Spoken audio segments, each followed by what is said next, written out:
I'm Heide Emrich. I'm a private speech pathologist and also a certified RDI program consultant and the founder of the With Gift. It's an online company to support parents and educators in building a deeper neurodiversity affirming relationship with themselves, each other, and the children they guide. Welcome, welcome. Our goal today is to share why declarative language in schools is critical and how this can be done effectively. So I am so excited, as I keep saying, to have you all here to join Michelle Vanderwindt and myself in conversation with Linda Murphy, the author of the Declarative Language Handbook, a book I myself have read many times, and every time I read it, I add more stickies. And I recommend this to every family and every school team I support in my private practice, which is why I'm really extremely excited to have Linda here with us today. I'm going to post the link to her website right now so that you can see that and make sure that you copy it and go to it, because this website has fantastic information on it. We'll be referring to the stuff on it too during this talk, but I really encourage you to go there. I use it and it's wonderful. Thank you for doing that, Linda. Before we get started, I just want to tell you about our format. For the first 30 minutes, we're going to be in discussion with Linda, Michelle, and myself, and that will be followed by a Q&A. And some of you have already submitted questions, which we hope we're going to answer during our interview time, mostly. And if you think of questions or more comments during our discussion, I'd love it if you could post it in the chat, and we're going to do our best to answer those during the Q&A time. We just don't want you to forget them. So post them in the chat so that they're there. And if we've missed your question, post it again. And also, if you would like to ask your question yourself in person with us, then at the end during Q&A time, put your hand up, and we will do our best to try and find all those people and invite you to join us. So we're going to do our best to give everybody a chance, and we're giving ourselves about an hour's time to do that. And if we run out of time, we'll figure out how we can get to those questions. So make sure you post them, okay? If you want to stay anonymous, because as you know, we are recording this, please turn off your video and you're welcome to change your name. So let's get started. Michelle, would you like to introduce yourself? Sure. I'm Michelle Vanderwindt, a speech language pathologist with the Waterloo Region District School Board. And Heide and I have known each other for a very long time. And we were doing some conversation about a shared student, and she talked about declarative language, and I bought the book right as we were talking. And that started a journey for us at the Waterloo School Board. And I know some of my colleagues are here that helped me on that journey. So I've been practicing for about 27 years, and Linda's book has really helped solidify some more things, and I was so happy to share that with other educators. So when Heide asked me if I'd like to join, that was a very emphatic yes, and I'm very happy to be here to have this conversation with everyone. Thanks, Michelle. Linda, please introduce yourself. And as part of that introduction, could you let us know why you decided to write this book? Yep, my name is Linda Murphy. My pronouns are she, her, and I'm a speech language pathologist for just about 25 years, and an RDI consultant since like 2007, 2008. And I think I learned about declarative language when I was becoming an RDI consultant, so not in speech therapy school. But I found that it just absolutely changed everything that I did, the way that I delivered therapy. It just created positive interactions. And I had been talking about declarative language a lot just in my professional circles or with the clients and families that I worked with. And I had written some articles, and I'm just in a part of the country that is very behavioral. And I think I just got tired of waiting for somebody else to get the word out on how good declarative language is, and just wrote the book for that reason. Yeah. Oh, well, sounds like a great reason. You also wrote another book, a really awesome one, the Co-Regulation Handbook. Mhm. And I often think about, when I start with my new clients, I often think about, oh, which one should I start with? Declarative language or co-regulation as a strategy? And you started with declarative language to bring out this book first, followed by this book. So I just Mhm. wondered, what was your reasoning behind that? Yeah, I think that declarative language is just easier to wrap your head around and just to learn and to immediately feel like you get it and you can try it out. Co-regulation is it's so important. And I think I wrote that after Declarative Language Handbook because I realized I needed to be able to talk about co-regulation as a partner to declarative language. But it's much more dynamic and um, I feel like it's of course learnable and people can figure it out, but just declarative language, I think, was the low-hanging fruit that could make the biggest difference in the shortest amount of time. So it was just easiest for me to start there. Awesome. I'm wondering, for all of you out there, um, how familiar you are with declarative language. So I'm going to put out a poll. Now it says it's launched.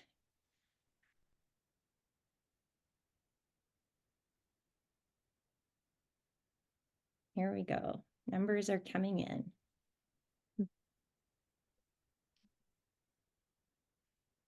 Just waiting for a few more of you.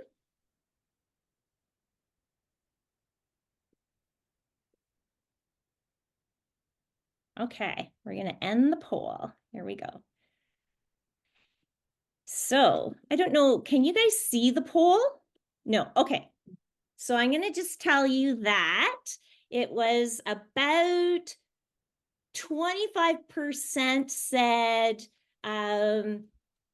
number 3, gave 3, a range of 3, and 5, it was 14% say that they're really extremely familiar. And so we have a good range. The curve is kind of like this. Okay. Oh, hey, wait, it says I can share results. There you go. Can you see them now? Yeah? Okay, good. There you go. So that's the poll. That's what we're here to give you even more information, maybe push the number 5 is up a bit. So here we go. Okay. So let's get started with, I have a question for you, Linda. What is declarative language versus imperative language and questions? Yeah, so I always start with what declarative language is not. Um, so the and now even more so that people are talking about demands, and even within the PDA community, we can even think about it in terms of demands. So imperative language places a demand specifically in the form of asking somebody to do something very specific or to say something very specific. So it might be stand up, say your name, do this, do that. A question can also place demands. Sometimes a question can have a right or wrong answer, like it can be quizzing in nature, like what's your name, what color is your shirt, where is the cat, etc. Um, and that's actually, we might get more into questions, but that's the type of question that I also consider imperative communication, just when it's quizzing in nature and there's a right or wrong answer. So you're setting up the student to a situation where they can get something right or get something wrong, or it's black and white. So then in contrast, declarative language is just a comment, and we're just very simply sharing information. So if we were to say, for example, throw that away is the imperative, a declarative might be, hey, I noticed the trash can is right over there, or let's throw this out together. So it's comments that are inviting in nature, but not compliance based. And there is no right or wrong answer. It's more so just that you might be just sharing an experience, an idea, an opinion, a thought, a memory, a future plan, or you might be guiding something if you're in that teaching role. But the guiding is supportive and positive in nature versus prompting a right or wrong, black and white type of answer or situation. Thank you. Yeah. I wonder if we might expand on on the using imperatives and questions, like what's life like then? Like what do kids learn when we just really focus in on using questions and those demands? Mhm. So let's see. So if I go back to just like a very um, specific example, so say you were to take the question, say as a teacher you wanted to teach colors, and you were to say something like, what color is your shirt? What color is the house? What color is this? What color is that? You're placing a demand that's quizzing the person to come up with the correct answer that could place stress on them, and they might or might not yet know the answer. But if in real life you're just thinking about, you know what, I want this student to learn their colors, you can really teach that in a natural way within natural interactions by just say something like, wow, I noticed we have the same color shirt. I like red too. Or, wow, I didn't know your house was yellow. I love the color yellow. The sun is also yellow. So just using this very experience sharing language, you can pull in opportunities to connect to the other person and build relationships. You know, for example, with the example with the shirt, you could even bring in opportunities to observe the environment or make connections in a person's world or even build world knowledge for that matter, if you talk about colors and the things that maybe are the same color. But it's just this mind shift to realize you don't need to quiz to teach, and kids don't always need to come up with the right answer to show that they're learning. There's lots of different ways that students can communicate their knowledge or that they're understanding what you're saying. Um, and the natural part of it too, it just lends itself much better to generalization of knowledge and expansion, because we're not just saying what color is your shirt, but more so we're saying, hey, both of our shirts are the same color, and even though they're slightly different, we would still call them both red, and isn't that cool? So just by saying something like, hey, we have the same color shirt, like all that underlying knowledge is implicit in that, and you're exposing the child to that in a very positive, connecting way. I love how that feels too when you're with a student. And one of the things that really resonated in your book was when we use imperatives, we can really jack up that stress response and that fight flight. And I don't know about other SLPs in Ontario, but there's so many children that have been labeled as having behavior challenges. And when we walk into those situations and start counting the number of imperatives that have been used in a short period of time, you can really feel why the child is maybe reacting to that. And when you start to help shift that to using a declarative approach, and you change the dynamic in the interaction, and we as a department have seen lovely changes in that educator interaction with students. So we're really getting at what we wanted to get at in the first place, which is to build connection and to teach. So that was the other part that really I felt was important to highlight, was the how the child reacts to that imperative, and then as an adult, how we react to them as well. Such a good point, right? Life with declarative style of speaking and more commenting allows for so much expansion and growth. And on top of that, it's not just with their language and understanding and academics that they grow, but like you just said, it brings down stress levels. And so we're also helping with their health and well-being, which is really exciting, actually. Yeah. We had a question asking for like to see examples of declarative language. And I just wanted to say, I'm going to share one of the things that come up that is on the website. So this is kind of a really neat example just to help people if they're wondering, well, how can I use this just with something very normal that we would be doing, like getting dressed, getting a coat. So one of the examples that you could actually download off of Linda's website is this, and it would guide you as to how directive do you really want to be, and how can you get less and less directive. Do you want to make a comment about this, Linda? I just wanted to show everybody. Sure. Yeah, I feel like, I get like one of the questions that I get is my student or the person I work with or the person that I know, um, needs really direct language, number one, or doesn't like indirect language. So it could be someone who maybe the concrete students out there who we perceive to need really concrete language or more direct language. But then there's the other end, for example, maybe someone with the profile of PDA who just says, just doesn't like the indirect language because maybe they feel it's passive aggressive or something like that. So I think what's so neat about declarative language is, I mean, first and foremost, it's about your intention, and like to use it in the way that I think about or that I want. It's that our intention has to be positive first and foremost. And we're thinking about meeting that student where they are in that moment and supporting them and giving them information versus placing a demand. So for that reason, if it's someone, for example, who's a more concrete learner, they might not, for example, understand a more inferential statement like, I see your code on the hook.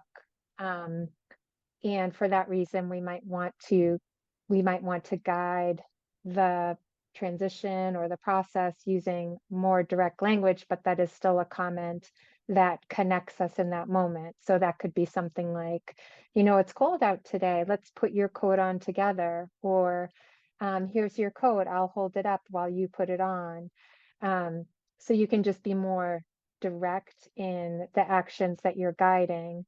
But then, for example, if it's, say a kindergartner who loves to problem solve and is really like having a good time with that beginning inferential thinking, they might be super excited if you say, hey, I see your code on the hook, and the light bulb goes off for them and they realize it's a problem to solve and they're able to solve it and they jump on it. So I think with this chart, like the things I think about is there are lots of different ways that you can use declarative language. You can increase your directness or decrease it. There's a lot of different things that you can teach along the way.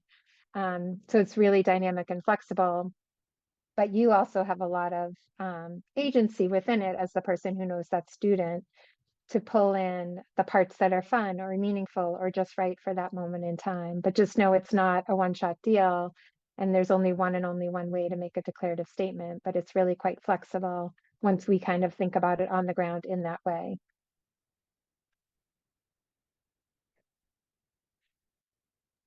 Thank you. I'm going to stop screen sharing this. Know that it's from Linda's website. So you can go, there's more wonderful things just like that on there.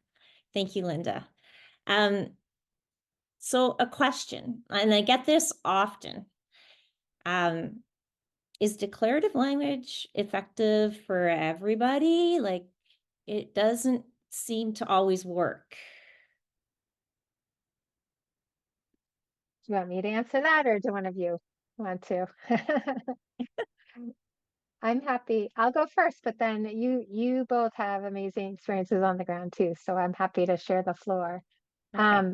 So I have gotten just so much feedback just from everyday parents that it's helpful to them and their kids, because it just makes you think about your communication and how to communicate in a way that's successful. So in my opinion, like, yeah, it works for absolutely everybody. We just might have to be creative. We might need to think about the nonverbal communication that we use to complement the language to support comprehension. There's a lot of different pieces that we need to think about on the ground when maybe it doesn't work right away. But the way I always think about that in the moment is it's just, if it doesn't work in the moment, it's because it's a communication breakdown. And communication is not perfect. And therefore, we as communication specialists, especially, are really skilled at figuring out communication breakdown and repair. And I think if we perceive it or think about it through that lens, like, yeah, that didn't work, it's a communication breakdown. Let me put on my problem solving hat and figure out what led to that breakdown in that moment in time. Then I can make that repair and continue the learning, or figure out what it is that student maybe needs for the next time around.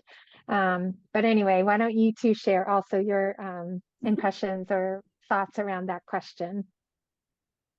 Yeah, I like that curiosity about the breakdown. And certainly I have seen it work over and over and over again with children of all different verbal abilities.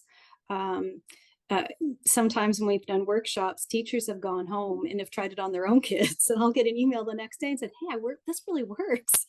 This worked with my teenager or my 5-year-old." Or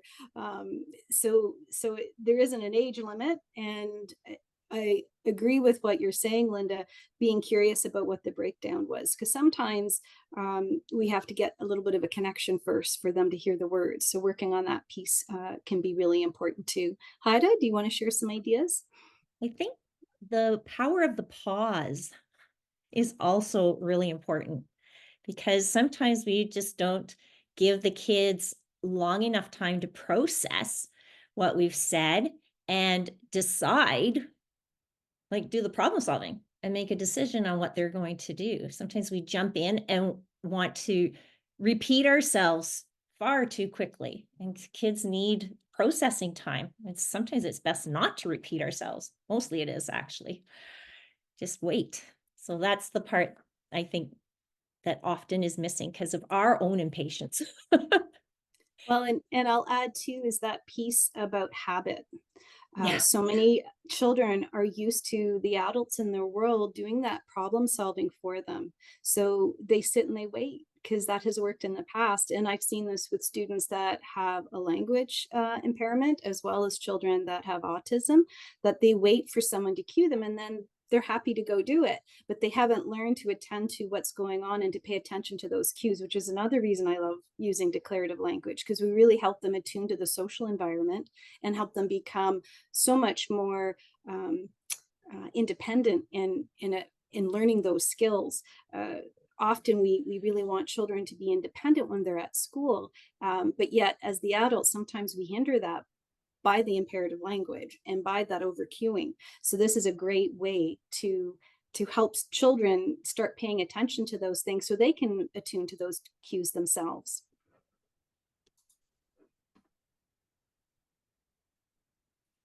Yeah, those are good points. Very good points, Michelle, too. Michelle, you had an example of going into a school situation that you shared with me. Do you Yeah. Yeah, I do. good. Yeah, Okay. this is one of those things. I just finished reading the book the night before, and it's a very easy read. Like it's a nice size and digestible information. So I was able to read it rather quickly. And I walked into a school, and there was an autistic boy that was having a difficult time transitioning from outside to his classroom. And I think at one point he had been allowed to go into the staff room. So that was, he wanted to go back in, understandable. But that wasn't okay this time. So there were 2 adults working with him. And, I came in and tried the usual, let's distract him with his favorite things. Well, they went flying across the hallway. And I thought, well, I'm going to use declarative language. I'm going to see how this works. So first off, we had to stop talking. We talk about the pause time as also to help this little person start to learn to regulate. And very gently, I started making comments about the environment, because I knew the reason he was looking in that doorway was he liked to look in every doorway as he walked down the hallway. It was part of a routine that he had to get to his classroom. So I started saying, I wonder if anyone's in the gym. Oh, the gym is dark. I offered my hand and he came with me quietly, and we peeked in the gym, like, everybody's gone, everybody's in class, we can walk to class too. And that's how we progressed down the hall. Oh, I see everyone in class there. It was a big change from a little person on the floor just beside himself because something had been disrupted in his routine, to moving to a relatively calm walk down the hallway. And I'm like, oh, I need to share this with more people because this really, it feels supportive, and it was an immediate response. So after that, I debriefed with the other adults to say, this is what I did. I really wanted to be explicit with the adults. This was a very deliberate and thoughtful way of interacting with the child. And look at the difference. We stopped asking questions, and they were well-meaning questions. They were trying to distract them. They were trying to get them engaged in the environment. Oh, look at this. What's on that board? What's happening there? Who's over there? But that intent, while it was a really important intent, the strategy wasn't matching with what the child needed at that point in time. But we switched the language. We changed the environment, and the child changed too. So yeah, it was a very powerful. I'm like, wow, yep. What's the next step in helping other people understand what this can do for a child in a school? Yeah, that's a beautiful example. And that leads us into the next part that we really wanted to talk about too. And I see it's almost 3 o'clock. Holy crow! Or 4 o'clock. Whoa. Okay, Yep. so, but we do want to cover this before we start our questions. So we'll take a few extra minutes in this part because I think it'll help some of the questions that were sent in and submitted, right?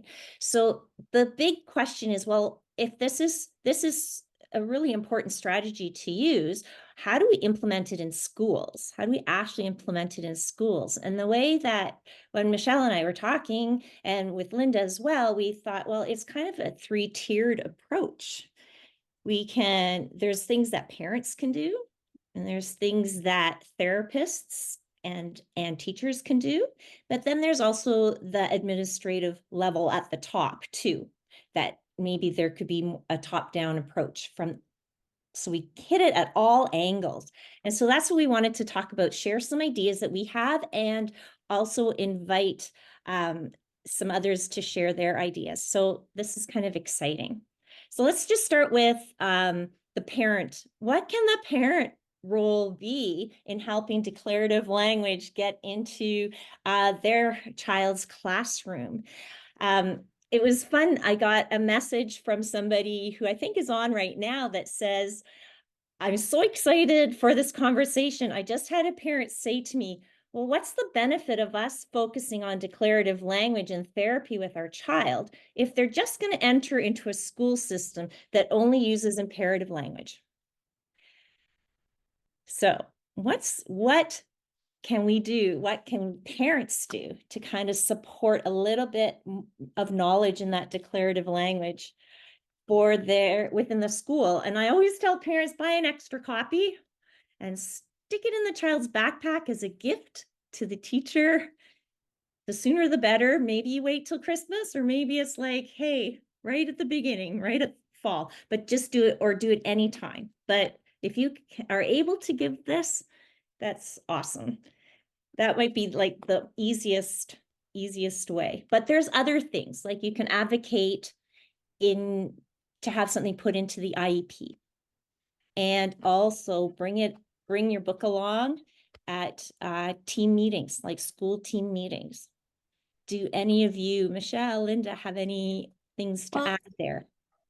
I do think it's important to recognize each teacher is on their own learning journey too. So while we may have an environment sometimes that's imperative, it's not always that way. And each educator, as they learn more and adjust their teaching practices, will share that information with other teachers too. So and again, the one thing I like about this is time is so valuable. So thank you for sharing your time with us today. As teachers have these small little chunks of time and they want to help so many kids.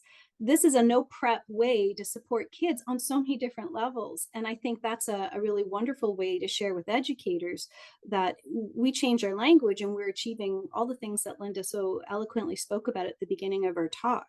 So that also makes it easier too for teachers. And I do like some of those one sheet handouts. I would add too that you can print off that are a little bit faster and quicker to read. And if a teacher wants to do a deeper dive, they have that option of using Linda's book. And thank you, Linda, for making it so affordable because that has also been a really great way to share it. I know our department bought it for all of the SLPs because I can afford this in our budget in public education. So I think that's also a great way to help share that information too. So yeah, some of those recognizing everyone's going to be coming at this at their own time and space, and being receptive to that information. Mm-hmm.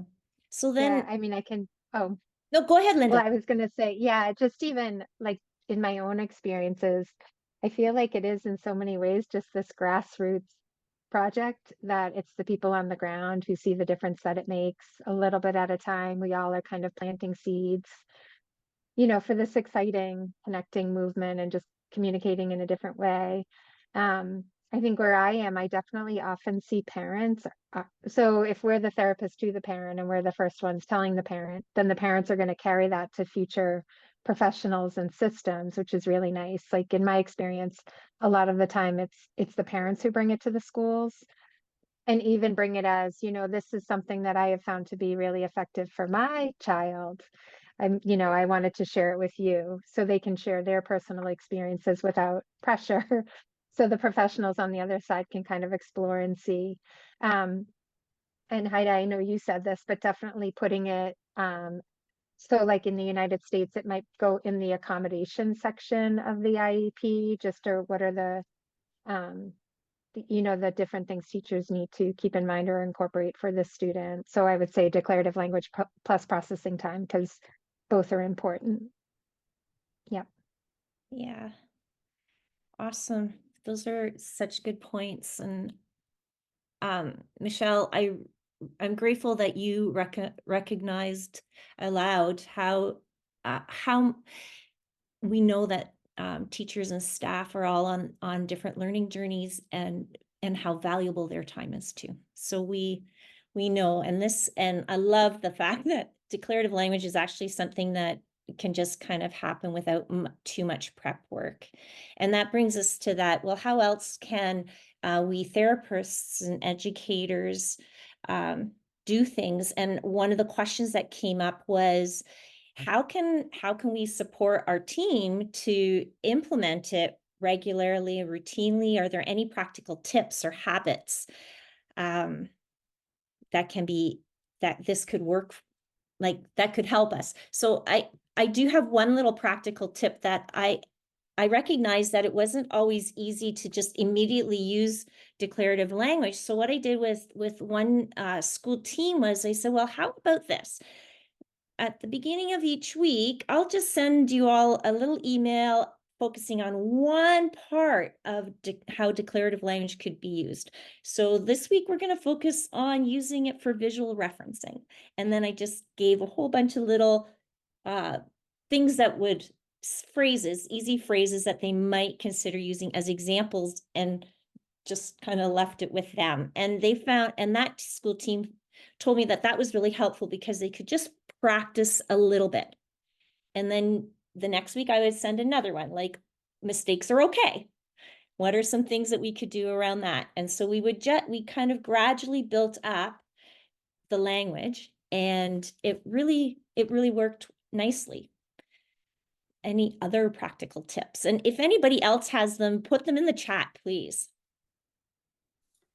I know at our board, once some of the speech pathologists wanted to share this information, we were often asked to do workshops on PD days for educators. Often it's the education assistants and child and youth workers. So we took that opportunity to create a workshop and share that information. So that was one way we could get that information. And it was sort of top down, bottom up, because we were working at a grassroots level with a lot of the people that work one-on-one with our students. Through that, word got out and more people were making those requests. So as a department, we've had principals come to us and ask, can you share this information at a staff meeting? So we've done a number of talks. We also have our system keeps evolving as our funding changes. Developmental support teachers and behavior teachers coming into classrooms. So we've done presentations to them as well to try and get that information out to the central staff, who then have a broad net as well to share with more and more teachers. So we've been sort of doing it in a number of different ways.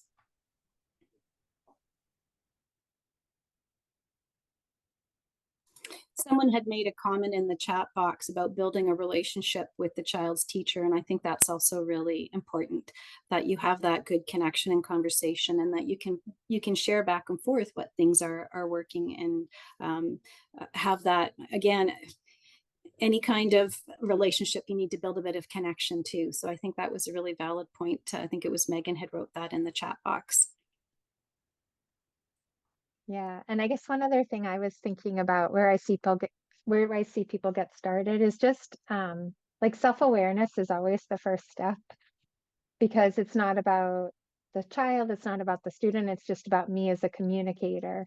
And I think being patient with yourself, like knowing you don't have to be all declarative all the time, especially if it's a new speaking style, but just starting to listen to yourself, notice how often do you ask questions or use imperatives, and just seizing on the opportunities where you feel available to stop and think yourself and just say something in a different way, or know that you can adjust your communication in the moment. If you ask a quizzy type question, you could say, oh wait, I wanted to say that in a different way, and then just rephrase in the moment. But it's kind of, I always think like it's wonderful because the declarative language change just comes down to us. Like so often we're focused on the students and changing the students, and this is all about us and what we can do, which is really awesome. But then it's the responsibilities on us to actually do it. And that's where it might get hard. But I also think once you start to give it a try, you see how powerful it is, and that's enough to kind of to keep you going to try it again and again, because it's just so powerful to observe it in action, and even just to realize like, whoa, I didn't even know like that would successfully support this student in the moment or connect with the student, etc. So yeah. And I think, yeah, being kind to yourself. And if you feel you want to ask a question, because we've been talking about using comments as speech pathologists for a long time. What I often coach adults to do is, what's the purpose of your question? So if you're asking a question because you're trying to test knowledge, or you're trying to make connection, or whatever is the purpose, think about that first. Sometimes you have to ask a question because it's relevant to, there's only one way to do it, because you need some information that someone else has. But if it's to build connection, try the comment. If it's to teach, try the comment. If you know your child knows all of their colors, but you just want them to label them because you're trying to get them to speak, make a comment. So again, I think sometimes really wondering, being curious yourself about what the purpose is of that question, and then that can also help you find that declarative lens to change your language.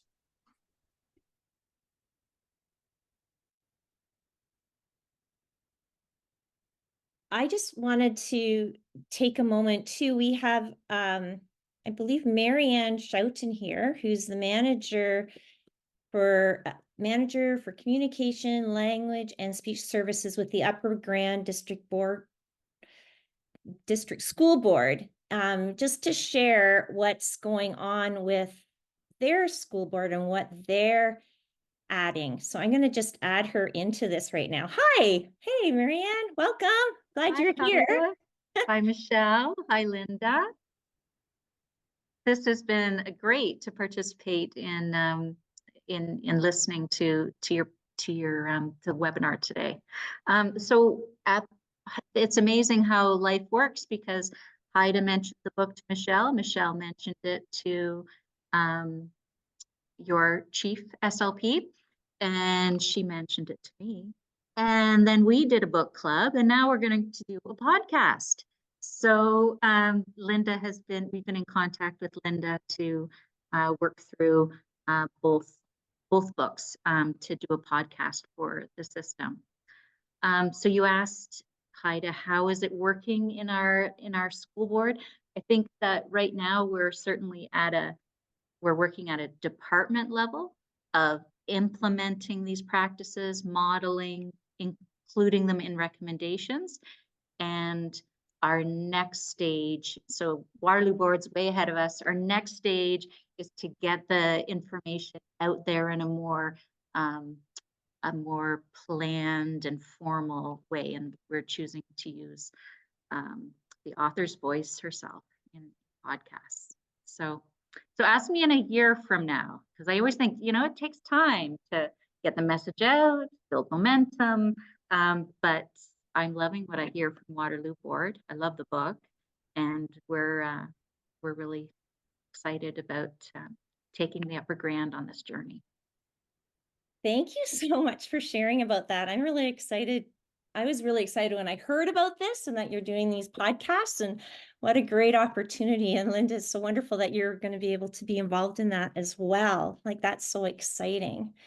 So it's happening. It's coming around to all different areas. So thank you so much for sharing, Marianne. I really appreciate that you agreed to come on right now. So I'm gonna let you go, and I'll get us back here. Okay, awesome. So there you go. That's another way podcasts in your school board. Wow. Okay. So it is 4:11. I think that's a really special number of time for us to start our Q&A. So if there are questions out there and you'd like to ask a question in person, or you have one to post, please do so, and we will try our best to answer them. I did Yep. see, if it's okay, I saw Megan asked one about, you know, I'm sure it's related to questions like, okay, if I can't exactly ask questions, how do I find out what the child did during the school day? Is that okay if I'll Yes, just grab please that one? do. So even what I think about as a speech therapist is, you know, are the language skills at a place where the child can talk about events out of context, or is that just hard?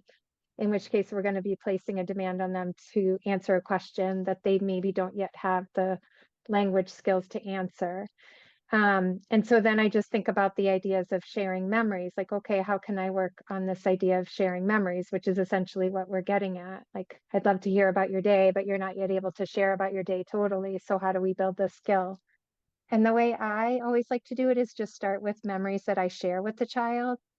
Because if I start to ask questions about an event that I wasn't there for, I don't have the information on the other side to support them. So instead, I might say something like, oh, hey, you know, we had a great time in our session today. Let's tell your mom together what we did.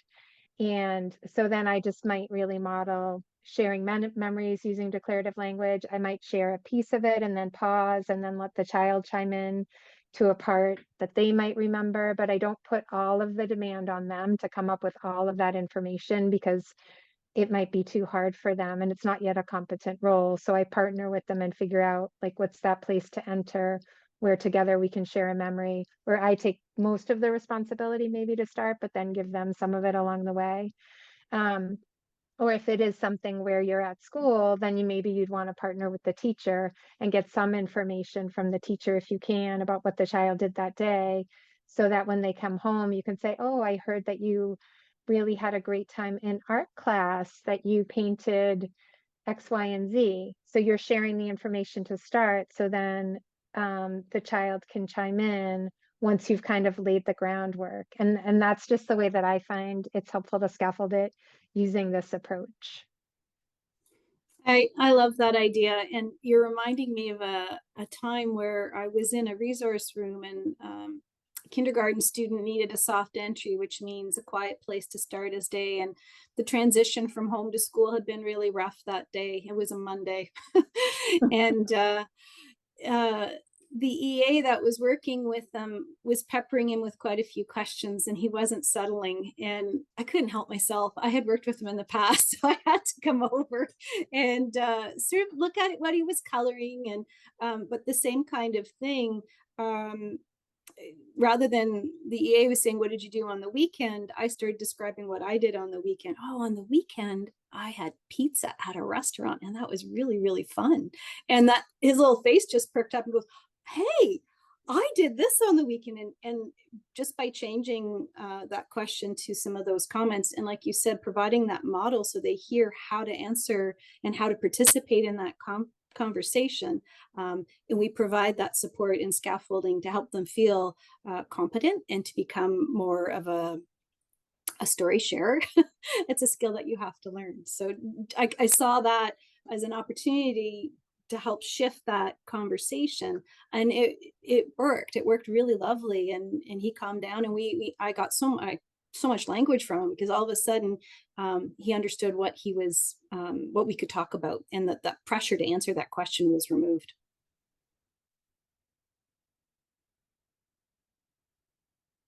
So we're not seeing any new questions. Any hands? Anybody have something, or even comments? Oh, Megan says, support and change the lens. Oh, got it. Thank you, Megan. Oh, there we go. Carrie Browning. Hi. Oh, sorry. Sorry, you have to read. Yeah, okay. There we go. Am I good now? Perfect. Yeah. So my son's nonverbal, so I'm just curious about how I can kind of implement declarative language into my communication with him, and how I can kind of help get, I guess, feedback with him, just kind of even a facial recognition, something. So I'm just curious about nonverbal kiddos and how this works. So I'm going to put a link in the chat for a post that I wrote, kind of thinking about maybe individuals again who maybe are non-speaking, or we can't always tell what they understand. But I think about co-regulation, and I pull that in a lot. I think with individuals who are not speaking, it's we can still very much use declarative language. Like, things that we can think about or play around with is the length of our utterance, the complexity of the language that we're using, how abstract we are, whether we're talking in context or out of context. So those are just things that we can control a little bit in the language to keep it at the level that they might be able to understand. But then very much when we slow down, we can see how they're responding by really tuning into their nonverbal communication and responding from there. So I think that's where co-regulation comes in, because we just really want to be in sync with that person, perceiving their communication that they send to us, so that we can respond in kind. And I also think just our nonverbal communication can come in a lot too, because we're not just using our words, but we're also using our body language, our facial expression, gestures, our tone of voice, our rate of speech. Like, all of these are things that we can add in to our overall communicative message to support that person's comprehension. But Heide and Michelle, yeah. Well, I'm wondering, Linda, like that co-regulation piece, that's a whole other topic, but just to, it's something that I'm still like, I miss the days when I got to be in a therapy room and could work one-on-one with kids. So trying to help educators and parents understand what co-regulation feels like. And I think something that Heide has often said is it's that part where they have an authentic role. So, you know, if you're rolling out the Play-Doh and they're pushing the cookie cutter on the Play-Doh together, like there's ways to build that connection. So that I'm seeing Carrie nodding her head. So finding some of those ways, and you can layer on some of that declarative language by describing what you're doing together. So I'm not sure if that's helpful, or if that's sort of can add to what you're looking for, Carrie. Yes, all of this was very helpful. Thank you to you both. Awesome. We do have some questions in the chat. One came to me that says, how can I use declarative language to encourage my student to refrain from using hands on even a playful manner while at school? So from using hands on, even if they're playful while at school, is there a way?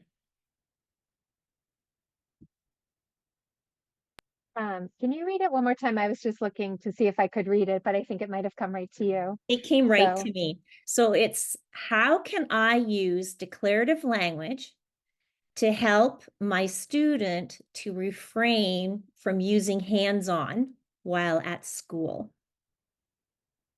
Yeah, so meaning they might touch or become physical with other individuals.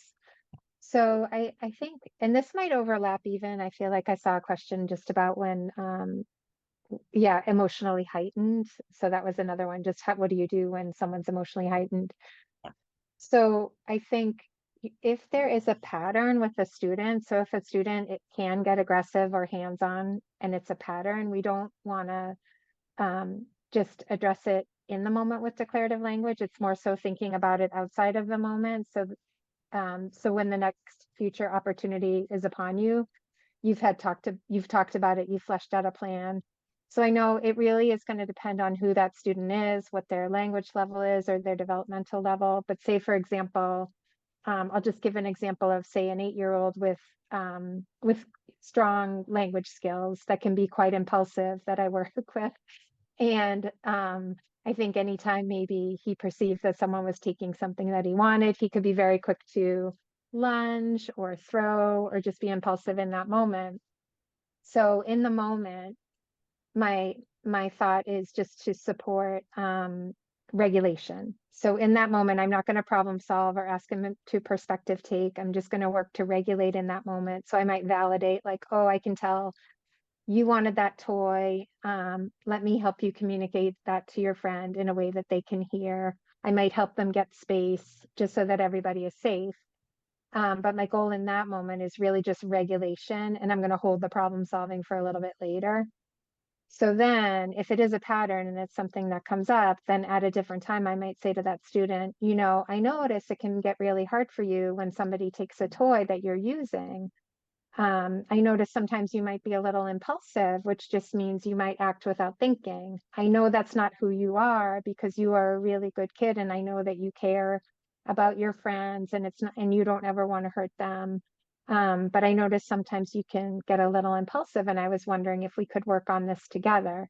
And so even with that, I'm pulling in a little bit of Daniel Siegel, like name it to tame it. Like I'm just going to name that you have this pattern of being impulsive outside of the moment so that we can problem solve, get a plan in place. And then when we're in the moment, I'm just pulling from our shared memories together to kind of, you know, do whatever it is that our plan may be. And it's not to say it's going to work immediately. Like these things are a process, a problem solving process where sometimes you have to go back to the table and just reflect with the student and plan forward or do something a little bit different. But I guess I think about name it to name it and engaging the student in problem solving with declarative language outside of the moment, and then supporting them to practice it in the moment. But how about you two? What would you like to add? Ditto. That was excellent. Well, and the other piece there too is being curious about what's happening for that child. And often I'll hear language like he's targeting a student, and that really hurts because I really believe in Ross Green's statement that children do the best they can, right? So what is interfering with that? So do they need help with the self-regulation? Yes. Do we need to practice those words in a calm moment?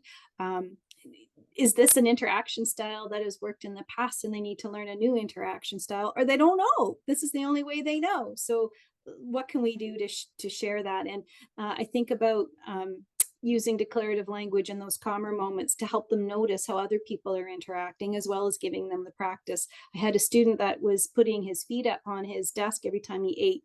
That's just how he was as a kid. I'm sure that's what he did at home too. Teachers kept asking, put your feet down, put your feet down. And when I just went quietly to his ear, I'm like, I see everybody have their feet on the floor. He kind of poked up, looked around and went, oh, put his feet down on the floor. So just that power of being curious as to why the child might be doing these things, and what can we help to support and scaffold those skills that they need. I have another question. I work with a student that will often shut down. Do you have any declarative language tips on how to help pulling them out of that shutdown mode? Yeah, and I think so anytime like there's questions around behaviors, fight, flight, freeze, any of that, I feel like one thing that's really good to keep in mind is that it's not there's not just one answer. Like for me, I always want to like dig way in and say like, oh, okay, can you help me understand the situation a bit more so I can picture it, so we can tease it out a little bit. So maybe what I'll do rather than just give declarative statements is, and I know, Michelle, you've been saying this, but it's mostly just like things to be curious about. So using declarative language to be curious about. So maybe on a different day, you could remember that time that student shut down. And you could say something like, you know, I remember yesterday when we were in math class, you climbed under the table. Or I remember during reading, the teacher was calling on you, but I wasn't sure if you heard them or you didn't answer. You know, whatever the very specific situation might be. And then, you know, I'm really curious what was going on for you or what was hard for you then.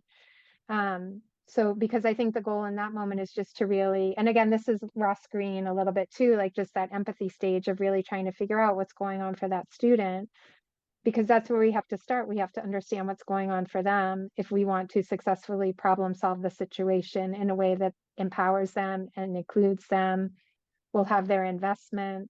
and therefore will likely be longer lasting than any quick fix would be.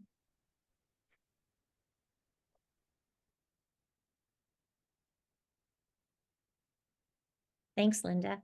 Michelle, are there any other hands going up that we see? I have been scanning, but I haven't seen any hands up. So, Crystal just wrote, I found just reducing imperatives and using declarative language more often reduces aggression. Just the conscious effort of not telling the child what to do all day or reducing questions reduces the child's stress and makes them more agreeable.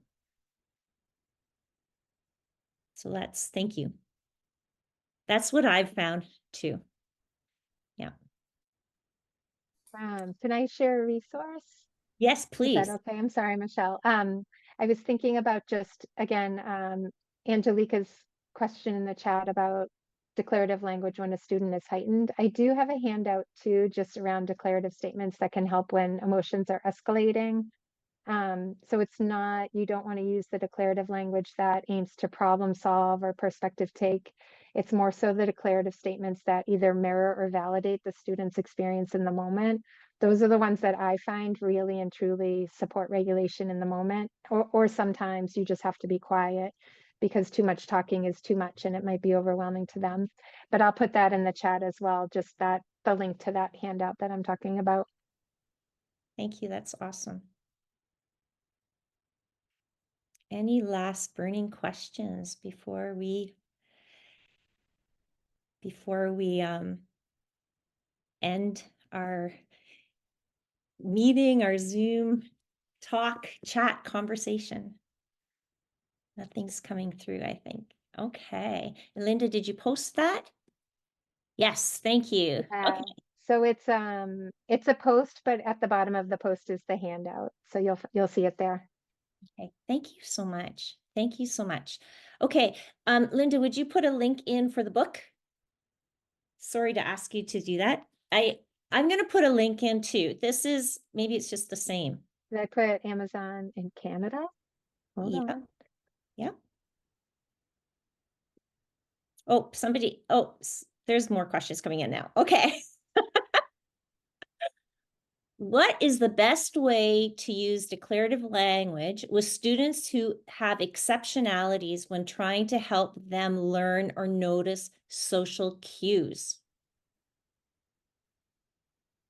What is the best way to use declarative language with students who have exceptionalities when trying to help them learn or notice social cues?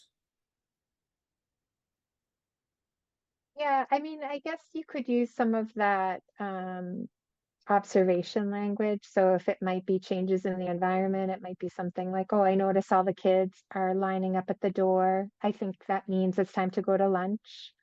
Or I notice your friend is laughing. I think they really liked the joke that you just made. And I'm throwing that in there too, because we can be so quick to help kids notice the things that are not going well, that it's also really important to help them notice the things that are going well, or the communication that was really successful, or the communication that made other people feel happy around them, or in, joy together. So pointing out facial expressions or body or nonverbal communication that indicates a certain emotion is nice too. I actually think that's one of the biggest powers of using the declarative language, especially in a school setting when we're learning as a group. And there's all those subtleties in human interaction and all the unwritten rules that are really hard to figure out and interpret for a lot of children. So kind of being that narrator or interpreter to help them understand that, I think is a really beautiful way of adding declarative language. And it's something you can build into story reading. It's something you can build into a lot of different ways of interacting with kids. Again, time is short. So when you have those little moments together, it's a powerful tool to add to that. I don't think there's any more questions. I think we've hit everything right now and no hands are up. So I'm going to just Michelle or Linda, did you have any comments before I kind of sum up a little bit? No, just thank you so much for everyone being here and everyone being so excited for this movement. It's awesome. Thank you, Canada. I Well, think and Canada thank you for always gets joining to us. things more quickly. Canada gets to things more quickly than we do down here. So thank you. Well, we're glad to be part of this. I'm posting the link again to Linda's website because, as I said before, there's like lots of great visuals on there and other podcasts that she's been on if you want to dig a little deeper, and even webinars and upcoming workshops will be posted on that website for her, right? So please go to it. Just look at it. It's wonderful. Linda, I want to say thank you so much for joining us here today in Ontario and helping us get the ball rolling on declarative language. It was just so wonderful to do this together with all of you here. I'm so glad so many of you were able to join. I'll be emailing the replay link, as I said, so feel free also to share it with others. I just really want to thank you all for being as excited about declarative language as I am, and I hope that you have a wonderful, wonderful rest of your day.